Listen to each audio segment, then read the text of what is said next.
C'est facile, simple à faire, Pas peu cher. cher, ça prend pas de temps. En fait, c'est pas si difficile que ça de bien manger.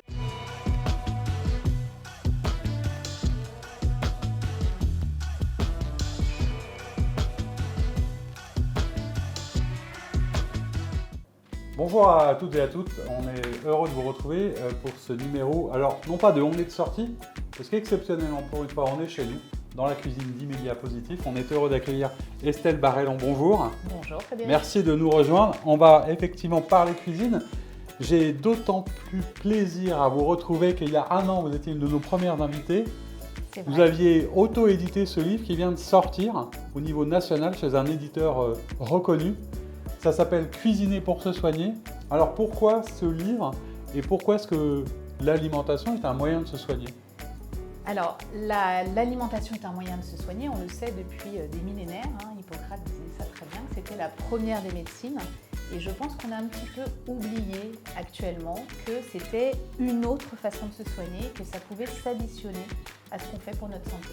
Alors, vous êtes, je ne l'ai pas rappelé, mais on s'en souvient, pharmacienne, naturopathe. Et en fait, je crois que l'idée de ce livre a commencé derrière le comptoir dans votre officine, à force de donner des conseils de diététique aux personnes qui venaient vous voir.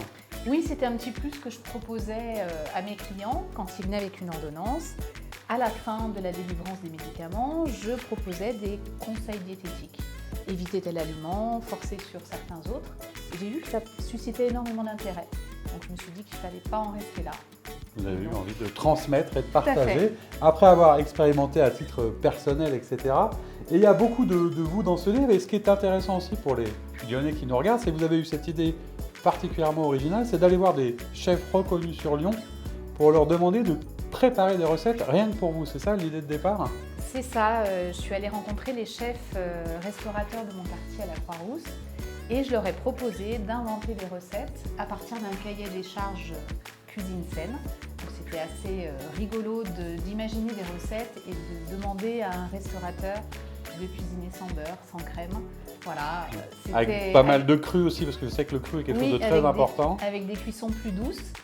Et en fait, ils ont tous sauté à pieds joints dans l'aventure et ça a été un partage d'expérience très enrichissant. Alors ça a très très bien fonctionné, il s'est vendu plusieurs milliers d'exemplaires de ce livre, donc il ressort aujourd'hui au niveau national, on peut le trouver partout dans toutes les bonnes librairies mais aussi dans toutes les grandes chaînes de distribution. On s'est dit que le meilleur moyen c'était de fabriquer une recette avec vous pour comprendre combien c'est à la fois facile, simple et pas cher. Alors qu'est-ce qu'on va fabriquer aujourd'hui comme recette? Alors je me suis dit qu'en hiver on avait besoin d'un petit peu de vitalité. Et on va préparer un condiment qui s'appelle la gremolata. C'est un condiment qui au départ est parsemé sur l'osso bucco en Italie. Et là on va le détourner et on va pouvoir pimper d'autres plats comme des poissons blancs, des pâtes, du riz. Et ça va relever le plat et ça va apporter plein de vitamine C et plein d'antioxydants. Alors Frédéric, je veux bien que vous estiez les oranges, l'orange et le citron dans cette petite assiette. Ok, c'est parti. Qu'est-ce que vous allez faire, vous, pendant ce temps-là? Alors, moi, je vais prendre la gousse d'ail que je vais mettre dans le petit mixeur et je vais ajouter du persil plat. Donc, le persil plat, c'est un super aliment parce que c'est gorgé de vitamine C et n'hésitez pas à en mettre de partout parce que c'est un trésor de nutriments. C'est du persil plat, qu'est-ce qu'il y a comme différence avec l'autre? On peut mettre l'autre persil. On peut mettre l'autre persil. Pas de problème, il y a toujours les mêmes vertus. Hop, on va mixer tout ça. Ça va, c'est pas trop compliqué. Jusque-là, on y arrive. J'essaie de ne pas mettre des morceaux de bois en même temps. Faut être bien concentré. Allez, hop. Voilà, donc ça, on va mixer. Alors, il y a juste une chose. Cette recette, elle doit être faite au dernier moment pour ne pas perdre les nutriments. Parce que la vitamine C, c'est très sensible.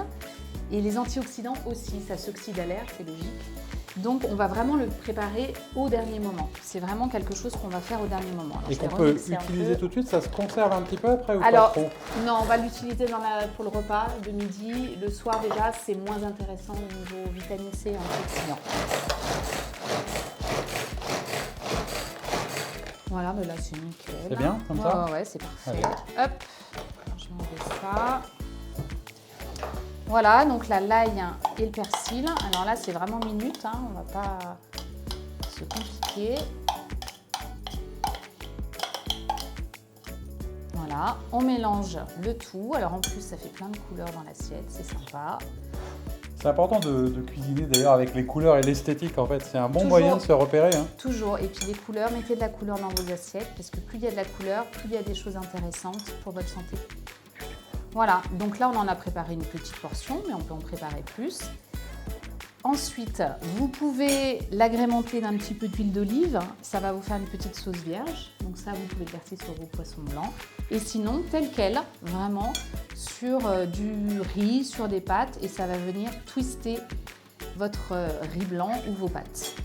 Voilà. Comme quoi, c'était un peu aussi le message qu'on voulait donner. C'est d'abord que l'alimentation, c'est un premier moyen pour se soigner.